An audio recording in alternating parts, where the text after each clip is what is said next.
Donald Trump is not having a good Sunday. Let me tell you what's going down.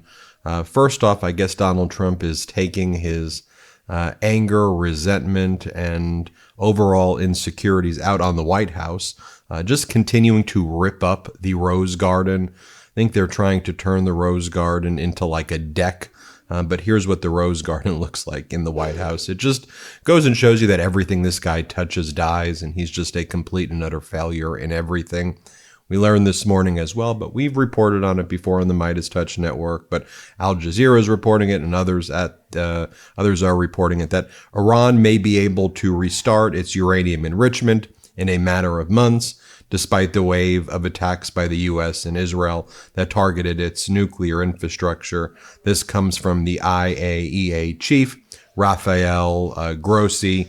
And so really the United States strikes, as confirmed by our own intelligence agencies and European intelligence agencies, did not achieve its missions. If anything, it's emboldened Iran. And we'll see if the ceasefire really holds or not. I suspect that it isn't. One of the things we learned as well, we've done lots of reports about the disastrous budget bill, how it ultimately made it through the hurdle of proceeding to a vote. Remember how on Saturday, it really went until about 11 p.m. East Coast time. And we're trying to figure out, how did these kind of right-wing MAGA Republicans who said they were never going to vote for it? Well, Lisa Murkowski, for example, from Alaska, she cut a last-minute deal that will only benefit Alaska, about 800,000 people in Alaska. And so the people of Alaska, they're going to be exempted from a lot of the provisions that are going to kill other Americans. Like, they'll be able to keep their supplemental nutrition assistance program and food stamps and some of the other attacks that could be devastating and throwing other people off healthcare across the country. They're gonna take it a little easier on Alaska, a state with a small population. But this is what the MAGA Republicans do, pitting Americans against Americans. And I have to imagine, I know we have a lot of Alaska MeidasTouch followers, to be used as pawns, where because your senator did that, other Americans are going to die. I just want you to think about the sick calculus. So it was things like that. And also, like, MAGA Republican Senator Rick Scott got additional cuts from Medicaid, more Americans going to be killed. That was one of the things that the MAGA Republicans wanted to make sure that they put in this disastrous budget bill. And now one of the things that we're learning, so just think about this picture. You've got Donald Trump golfing right now. He's literally physically ripping to shreds the Rose Garden. He did not achieve the goals that he claimed he did in Iran. The world is far less stable. A disastrous budget bill has worked its way through the Senate and is poised to pass probably tomorrow or so, late tomorrow. That's going to kill millions of Americans. And these senators, the MAGA Republican senators, they're refusing to speak to the Senate parliamentarian because they know that their provisions would violate, remember that Byrd rule, which doesn't allow them to do certain things in reconciliation. So now what the MAGA Republican senators are doing, what they've kind of colluded with Donald Trump to do, is they're saying, we're not even going to speak to the parliamentarian. We're just going to ignore her and not show her the bill, basically. And of course, you know this by now, but this disastrous budget bill is the largest transfer of wealth in the history from low-income working-class Americans to billionaires and decamillionaires. And I just want you to see as well that right-wing media is not even reporting on how this is going to crush solar energy and new technologies. So I use Ground News to find out where the media bias is at. So on an article like this, that the disastrous budget bill will hasten the end of wind and solar tax credits and impose new taxes on these types of important energy, especially energy that's needed right now as AI is picking up. You'll see that there's zero right-wing media that is covering this at all. Zero right-wing media. And I think that tells you why their followers are uneducated about what's happening. So I use Ground News to as my research tool when I make these videos. It's essential for me to try to determine where the media bias may be so I can cut through it. Go to ground.news/MTN or scan the QR code right here and get 40% off Ground News's top tier Vantage plan, which is what I use. It'll give you unlimited access to all of the tools I have. Ground News is subscriber funded, so they don't rely on ads. That could also introduce bias. Subscribing supports our channel and their independent team working to keep the media transparent. I use their blind spot feature to say, is there a blind spot that right-wing media consumers are having or left-wing media consumers are having? And that's what I did right there. One more time, it's ground.news/MTN or scan the QR code. Get that 40% off. Moving on. If you're a millionaire, if you're a billionaire, you are going to benefit a ton from this budget bill. If you make under $100,000, $150,000, this bill is going to absolutely screw you. You're going to literally hand your money so that people making over $4 million can get an extra $300,000 in tax cuts. And I'm not even factoring in the fact that this is going to take more. This is going to basically bring us back to pre-Affordable Care Act health insurance, where there was tons of people dying in our country who couldn't access health insurance. Donald Trump then gave a disastrous interview with Maria Bartiromo this morning on Fox. Donald Trump is talking about all the deals that he's making. He's actually making no deals.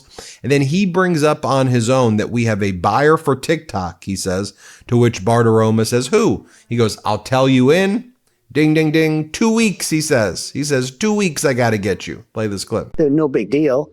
It's like TikTok. I'm extending that, but no big deal. We have a buyer for TikTok, by the way. I think I'll need probably China approval. I think President Xi will probably do it. Who's buying? I'll tell you in about 2 weeks. A big technology company there. Very, very wealthy people. It's a group of very wealthy people. But what I want to do is, and what I will do just sometime prior to the 9th, is we'll send a letter to all these countries. There's 200 countries. You can't talk to all of them, no matter how many people you have. You can't talk to all of them. It's the most embarrassing thing that this guy says 2 weeks about everything. 2 weeks for the healthcare plan, 2 weeks, and I'm going to figure out, am I going to sanction Russia, which he never does. Give me 2 weeks and I'll come back with it. It's the most ridiculous, weak, pathetic stuff. He has no plan. He doesn't know what he's talking about. And he's pushing the United States every single day into a position of weakness and, frankly, international humiliation. And he lives in his own fictitious world that doesn't exist. He talks about the trip to NATO, and he goes, when I went to the Netherlands, he said, the world leaders now wanted to talk to America. He goes, under Biden, nobody wanted to talk to us. And now everybody was like, oh, Donald, I want to speak to you now because you're in charge. What are you everybody was laughing at you. They were literally mocking you there for how weak and pathetic you are. And people actually respected former President Biden. But what a delusional world. Like, just, you've got this guy with his face painted orange, who's not speaking in complete sentences. It's the most ridiculous thing in the world, just speaking gibberish right here. Here, play this clip. And, I was in that beautiful place with the king and the queen, and it was like beautiful. Everything's so nice. But when I went to the Netherlands and I looked, everybody was coming up, Mr. President, Mr. President. They didn't do that a year ago or 2 years ago or 3 years ago. These are the big countries. This is Germany and France and all of them. I mean, a big group of countries. They respect America again. They laughed at us. They thought we were a joke. You had a president that kept falling downstairs and falling on stages and couldn't find an entrance. And then he goes on to again say that the United States should conquer Canada. He again attacks Canada's sovereignty, and he attacks the USMCA, the United States Mexico-Canada agreement, which he was the one who negotiated. Here, play this clip. And, I was in that beautiful place with the king and the queen, and it was like beautiful. Everything's so nice. But when I went to the Netherlands and I looked, everybody was coming up, Mr. President, Mr. President. They didn't do that a year ago or 2 years ago, or 3 years ago. These are the big countries. This is Germany and France and all of them. I mean, a big group of countries. They respect America again. They laughed at us. They thought we were a joke. You had a president that kept falling downstairs and falling on stages and couldn't find an entrance. Donald Trump then threatens the city of New York and says, whoever's the mayor of New York, you better behave or the federal government is coming for you. Here, play this clip. I have everybody, so I don't want to get into that. I can tell you this, whoever's mayor of New York is going to have to behave themselves or the federal government is coming down very tough on them financially. You said you're stopping all. Remember those Tea Party MAGA Republicans with the don't tread on me? Remember the states' rights folks, right? But now, I guess, according to our fascist right-wing Supreme Court and Donald Trump, states' rights means the federal government decides, oh, we don't like your state because you have diversity, or you have immigrants in your state, or you're a thriving state. Let's use the federal government to attack the states that are the donor states, like New York and California and other blue states and Massachusetts, that are funding the failed red states, that are literally subsidizing the failed red states. And let's use the federal government to attack them. You know what states' rights means? Yeah, you may have a National Guard, California. Nice National Guard you have there. Oh, are they helping prevent more wildfires? Are they helping actually deal with fentanyl in the state and stopping drug cartels? Are they helping with the things that the National Guard is used by the governor? I want to take your National Guard. And you know what I want to do with them as the federal government? I want to place them as props around federal buildings and just have them stand there like they're bouncers at a club so we could project authoritarianism in the United States. Then Donald Trump says, he goes, of course the United States is hacking the telecom systems in China. That's just what we do. Here, play this clip. And then they hack into our telecom system. They've been stealing intellectual property. Fentanyl, COVID. I mean, all of this stuff. So how do you negotiate with obviously a bad actor and trust them on economics? You don't think we do that to them? We do. So we do a lot of things. That's the way the world works? It's the way the world works. It's a nasty world. And then you just do a trade deal? We do. Well, we made a lot of money with this trade deal. I do a trade deal if it works. We made a lot of money with the trade deal. Next, Donald Trump talks about how when the chairman of the Federal Reserve, Jerome Powell's term is up, that Donald Trump is going to handpick somebody there who's going to lower the interest rates to 1% or 2% because that's what Donald Trump wants them to be, which, by the way, lowering interest rates in theory is would be great. The issue is you need a nonpartisan Federal Reserve that is independent to assess if you drop the interest rates precipitously like that, will you cause a massive surge in inflation and lead to a Great Depression? That's why it is a difficult decision sometimes for the Federal Reserve to say, we can't do interest rate cuts, as great as they would be, because we have to balance the overall economic outlook of the country. But here's what Donald Trump says. Let's play it. Oh, it's their turn to do it, and they won't do it. There are a lot of bad people in the Democrat Party. How are you going to deal with the $9 trillion that's coming due this year? Just turn it over. Oh, well, let me tell you that we're going to do it this way. We're going to turn it over short term because we have a stupid person at the Fed. If he would lower the rates, but I don't want to have to pay for 10 years debt at a higher rate. And then when you get somebody into the Fed who's going to be able to lower the rates, we should be at 1% or 2%. If you look at Switzerland, they're the lowest right now. They're at much less than 1 point. And frankly, we should be there too, because without the United States, the whole world doesn't work. And then Donald Trump goes, enrichment doesn't mean air conditioning. What's he even talking about? Play this clip. Oh, it's their turn to do it, and they won't do it. There are a lot of bad people in the Democrat Party. How are you going to deal with the $9 trillion that's coming due this year? Just turn it over. Oh, well, let me tell you that we're going to do it this way. We're going to turn it over short term because we have a stupid person at the Fed.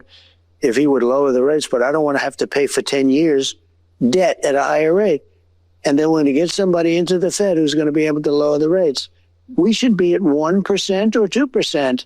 You know, if you look at Switzerland, they're the lowest right now. They're at much less than 1 point. And frankly, we should be there too, because without the United States, the whole world doesn't work. So you probably saw from my last reporting that Donald Trump made a post where he extorted the courts in Israel and extorted people in Israel who don't support Netanyahu. Netanyahu's being criminally prosecuted. Netanyahu's a criminal. Okay?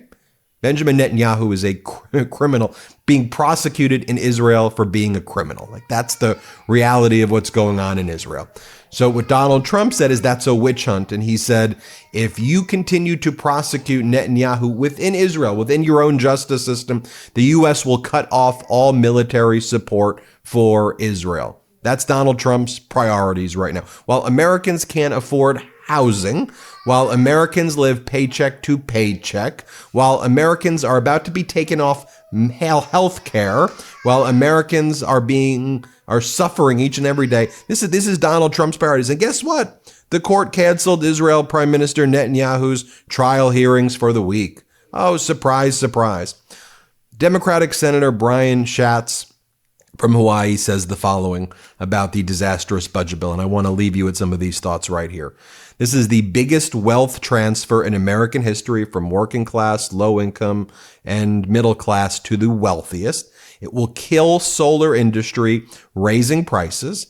It has almost $1 trillion cut to Medicaid to pay for the $1 trillion tax cuts to the billionaires. We kill the poor and low income and working class so that the rich can buy more private jets and yachts, and Jeff Bezos can throw more foam parties with his stepson and his wife while grinding on his wife in a bikini in front of his stepson. Normal behavior.